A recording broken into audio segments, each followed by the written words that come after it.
3 Stocks to Buy, January 2022 edition. In this series, I will look for stocks that are undervalued, have long-term projects, have long-term potential, could be a momentum play, a short-term play, basically any stock that can potentially make you money, or you may fall down a bottomless pit of sorrow, never to see the light again. At the moment, the first stock on the list seems like a whirlwind of bad news. Alibaba stock, if you had bought at the start of 2021, you've basically thrown away your money off the edge of a waterfall and watching your money float down the Amazon River, never to be seen again. Now the question you have to answer, do you trust me? You do? Well, thank you very much. Since you trust me, give me a high five on the like button, as you're so cool, and every like gets Alibaba's share price to go up by $1. This is not financial advice, but subscribing to the channel, you will see yourself in the illuminated sky forever.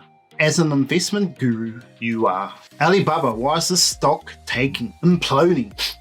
Can you smell that stench around the stock? It's screaming not to buy. Chinese stocks are getting delisted. We've heard it all before, right? The opportunity is now upon us to double our money. The opportunity is upon us. Double your money. If you believe delisting is not happening, this is evidence why you should look at investing into Alibaba.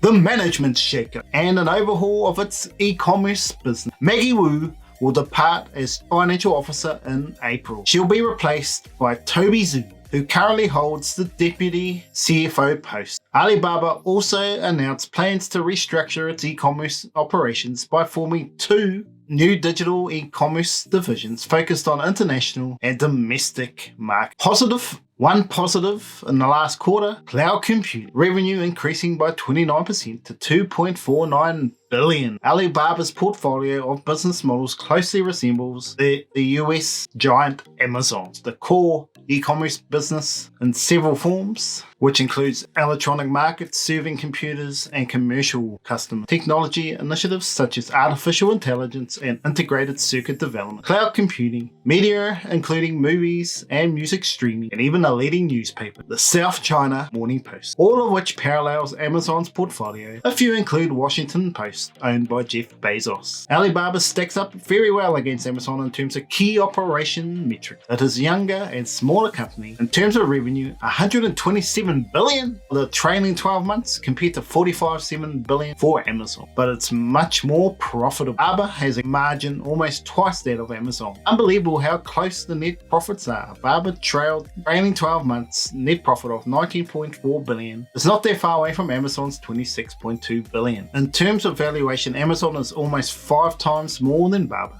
Amazon carries a price-earnings ratio of 66. A price-to-earnings ratio of 66 compared to just 17 for Alibaba. Does that mean a 75 discount seemed too rich for you?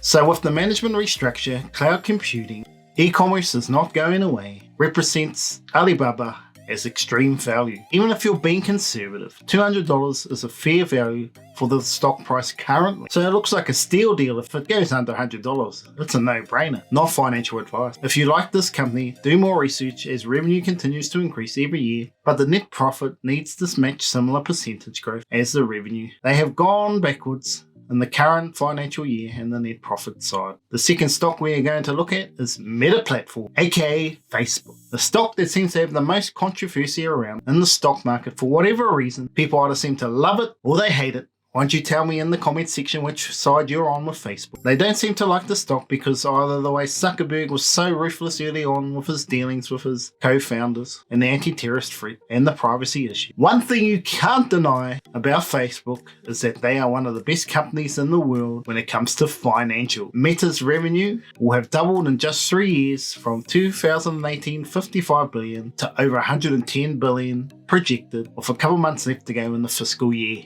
Net income following a similar trend of $22 billion in 2018 to around $40 billion. Why is Meta not at 500, where I think the true value is around now?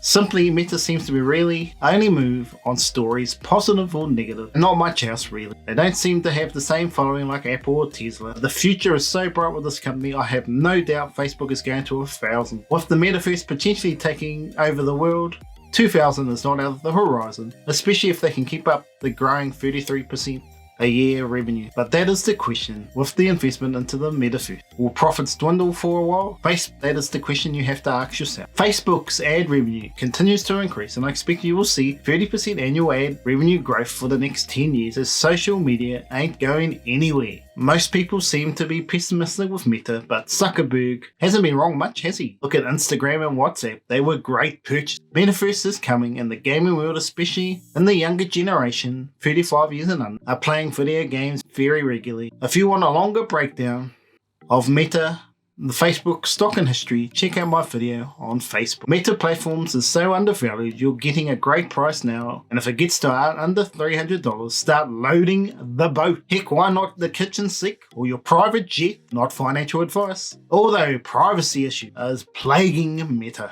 If they can fix that, the stock can climb to $500 in the near future. Final stock to buy in January 2022. Stock that is similar to Alibaba has been put onto the scrap heap. As you can see, it's getting warm in here, just like a burning coal in a steam train with no end in sight. There is nothing to smile about here. Oh, you're just giving away what it is, Barry? Oh well, it's Smile Direct Club. What has happened to Smile Direct Club? Since its IPO, it was going to the moon. Well, it's certainly not going to the moon anymore. Let's get back to Smile Direct Club. Smile Direct Club produce 3D printed clear aligners. Unlike traditional braces, clear aligners can be easily removed and are difficult to see, making them a popular choice for many consumers. Smile Direct Club conducts most of its business online. Customers review an impression kit. Customers receive an impression kit at home to create a dental mold, which is then sent back to the company and examined by orthodontists to create the final product. Smile Club's growth looked impressive at the time of the IPO in September 2019.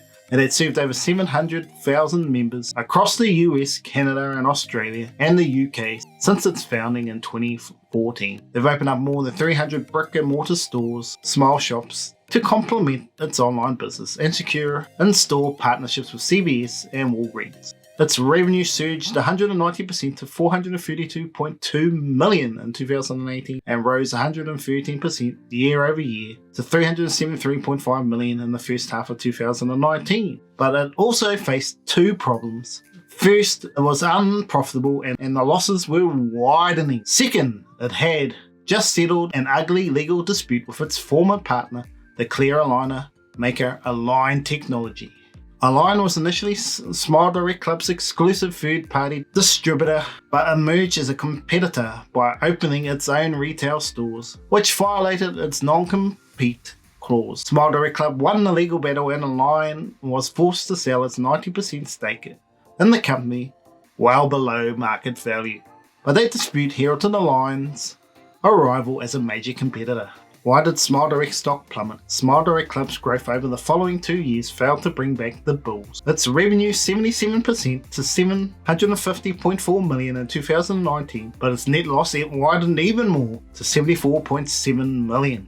From $74.7 million to $114.5 million. Dang. In 2020, its revenue declined 12% to $656.8 million due to the Rona headwinds, but it's narrowed its net loss to $78.4 million as it spent less money during the Rona in the first half of 2021. Its revenue rose 23% year over year to $373.6 million as some of those Rona-related headwinds waned. It also narrowed its net loss from $56 million to $45.8 million for the full year. It expects the total revenue to rise up to 22%. Smile Direct numbers weren't terrible, but they clearly disappointed investors who had expected higher growth rates. It also generated much lower sales than Align, which raked in $2.1 billion in clear aligner sales in 2020. It also faces stiff competition from Dentsply Sirona, a larger dental equipment manufacturer that brought out Smile Direct Club's smaller competitor Bite at the start of 2021. A series of negative headlines also battered the stock. The company faced ongoing criticism and complaints from the American Association of Orthodontists, and it was hit with a class action lawsuit from former customers